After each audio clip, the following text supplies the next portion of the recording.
Hello, I'm in Colchester in Essex. It's said to be the oldest recorded town in the country. Romans used to live here, it's the home of Jumbo, and it was once the capital of England. But that all sounds far too interesting, so instead I thought we'd take a look at a roundabout. Here is the roundabout, and it's known as the Greenstead roundabout, and it's a magic roundabout, but it hasn't always been magical. Before the roundabout existed, at its location was a simple fork junction. However, in the 1970s, plans were made to construct a new bypass around the Sallery Bridge area, which today we know as the A133.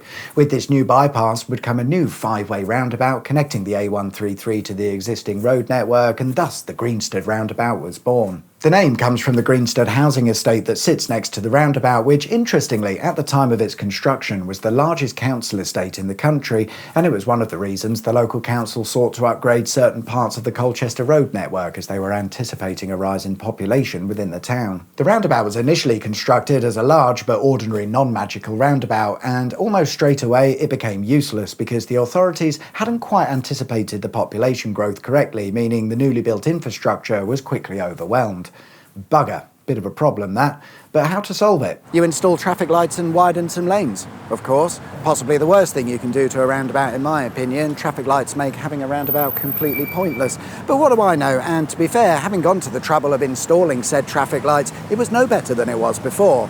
Oh, bugger. Bit of a problem, that. But how to solve it? Well, for a little while, they didn't. It was left as it was. But by the early 1990s, everyone had had enough and something needed to be done. They tried a normal roundabout and a wider traffic light controlled roundabout. Where'd you go from there? Well, you remove the traffic lights and add 5 small mini roundabouts to your roundabout and make it a magic roundabout. The first magic roundabout was built in Swindon following extensive research on traffic flow that showed this unique roundabout design to be very efficient. The Transport and Road Research Laboratory who've designed it say it can improve things by as much as 30%. It worked for Swindon and had done for several years already, so why can't the same thing work in Colchester?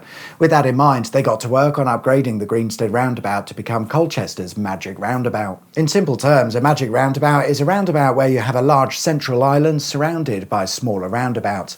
But what makes them unique is that you can travel in any direction you like, which opens up more route options for traffic, and generally speaking, the traffic flows a lot better around such a road layout.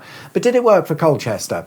The short answer is yes, the traffic around the roundabout has improved. The long answer is that during rush hour, it's still shit, but that's sort of fair enough, isn't it? Everywhere's rubbish in rush hour.